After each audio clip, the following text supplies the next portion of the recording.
In the early hours of Wednesday, June 13, 2001, 21-year-old Jason Jolkowski left his house in Omaha, Nebraska to walk to work.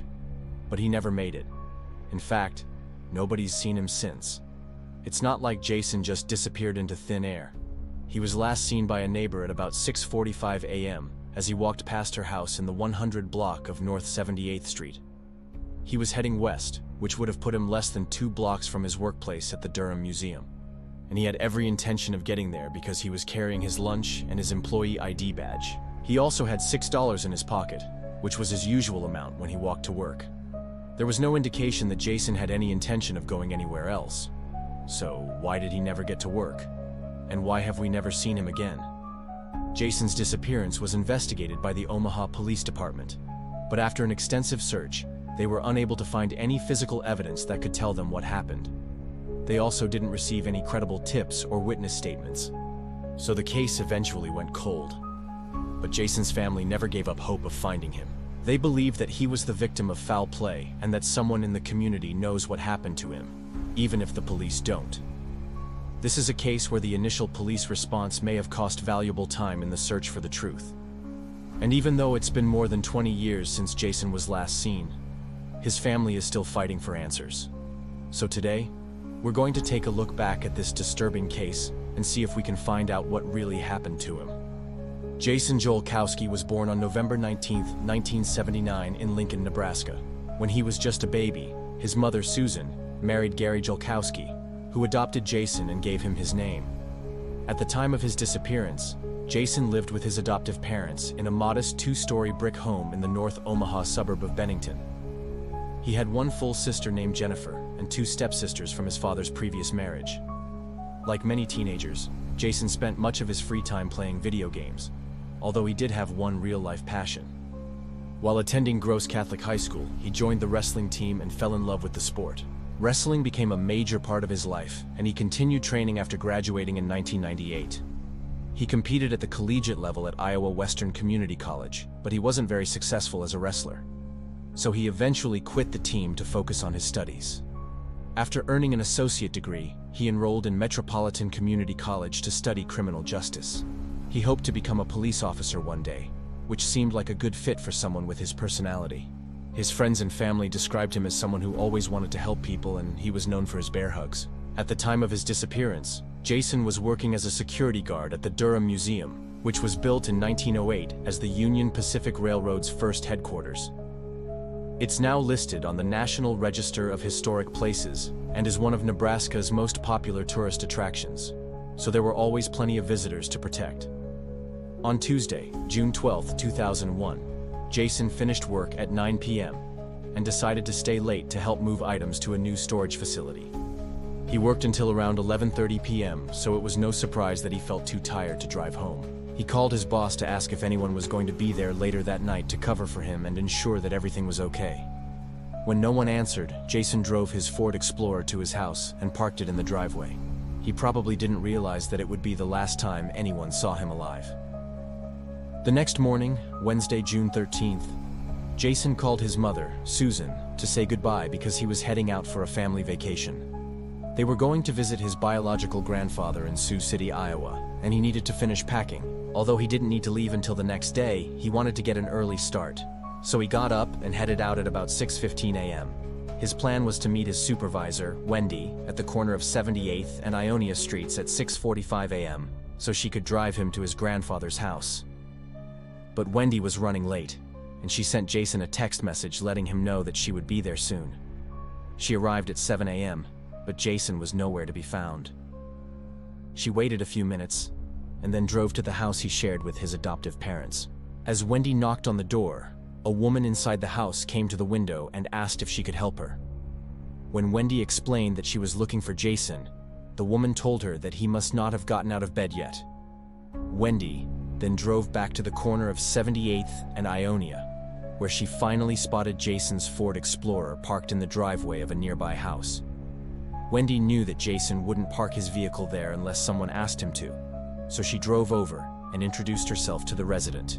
She asked if Jason had been over the night before, but the woman said that she hadn't seen him. With no sign of Jason and growing concern about his whereabouts, Wendy called his cell phone number. The call went straight to voicemail. That wasn't like Jason. If he didn't answer his phone, he would usually reply with a text message. Wendy knew something was wrong, so she left a message telling Jason to call her back immediately. She then drove to the Jolkowski residence to check on him. As she pulled into the driveway, she noticed that Jason's car was still there. She rang the doorbell, but nobody answered. Wendy tried calling Jason again, but the phone still went to voicemail. She knew she couldn't wait any longer, so she called the police and reported him missing at about 8 a.m. When officers arrived at the house, they spoke to Wendy, who told them that Jason wouldn't have missed work unless something really bad had happened. The police searched the house and grounds, but they didn't find anything unusual. Wendy agreed to stay behind and wait for the rest of the family to arrive, so officers let her spend the day there without conducting any further investigation. They didn't even canvass the neighborhood to see if anyone had seen Jason. Later that evening, the Jolkowski family gathered at the house, desperate for answers. Jason's mother, Susan, remembers being shocked that the police hadn't done anything to find her son. She could understand why they hadn't conducted a large-scale search that day, but they had wasted valuable time. I kept asking them, "What are we gonna do now? Where are we gonna go from here? What are you gonna do?" Susan told People magazine. And they just kept saying, "We're going to continue the investigation tomorrow, but tonight we're just going to leave you alone." While the police classified Jason's disappearance as a runaway situation, the family knew that he wasn't that kind of person. He had no history of mental illness or suicidal ideation, and his grades were good. He was also excited about his future. He planned to earn a bachelor's degree, get married, and raise a family. Although he was estranged from his biological father, whom he hadn't seen since he was 2 years old, he told his mother that he wasn't angry about being adopted, and he didn't want to find his biological relatives. In fact, Susan never told Jason that he was adopted. She wanted him to make that decision for himself. It was his choice when he turned 18 to find out, she says. He chose not to. He had no desire to find his natural family. He was our son. We raised him. He was happy. He had no reason to run away. At the urging of the family, the police finally began searching for Jason on Thursday, June 14, 2001. They used cadaver dogs to search the house and grounds, but those dogs didn't pick up any scent. Investigators also interviewed Jason's roommates, co-workers, and friends, but none of them had any useful information. Wendy told investigators that she had received a text message from Jason on Monday, June 11th, but it was nothing out of the ordinary. On Tuesday, June 12th, Jason texted Wendy to let her know that he would be arriving late to work, but the text that Wendy received on Wednesday, June 13th, was concerning. It read, "You don't want to talk to me? Fine, whatever." Even though this message was out of character, the police didn't seem to think it was relevant. They also failed to discover that Jason's wallet and keys were missing. A few weeks later, they learned that his roommate had thrown them away, which might have been helpful when determining a motive for his disappearance. For the next 3 months, the police continued searching for Jason. They scoured the area around his house, checked local hospitals, and interviewed everyone he knew. But their efforts proved fruitless. They never even released an official sketch or age-enhanced photo to the public. Then the case went cold. Susan Jolkowski was horrified by what she perceived as a lack of effort on behalf of the police. She believed that Jason was murdered, but they were unwilling to treat it as a homicide. Why did the police not think that a 21-year-old young man, honors student, good job, good grades, happy, healthy, would voluntarily disappear with all of his identification, all of his money, and both of his vehicles? She asks. It doesn't add up. It just doesn't add up. Determined to find her son, Susan founded the Project Jason Foundation, which helps families of missing persons navigate the criminal justice system. Since its founding, the foundation has helped bring national attention to more than 175 cold cases and recovered more than 24 bodies. As part of their efforts, Project Jason has advocated for legislation requiring law enforcement agencies to take DNA samples from crime scenes within 48 hours of discovery.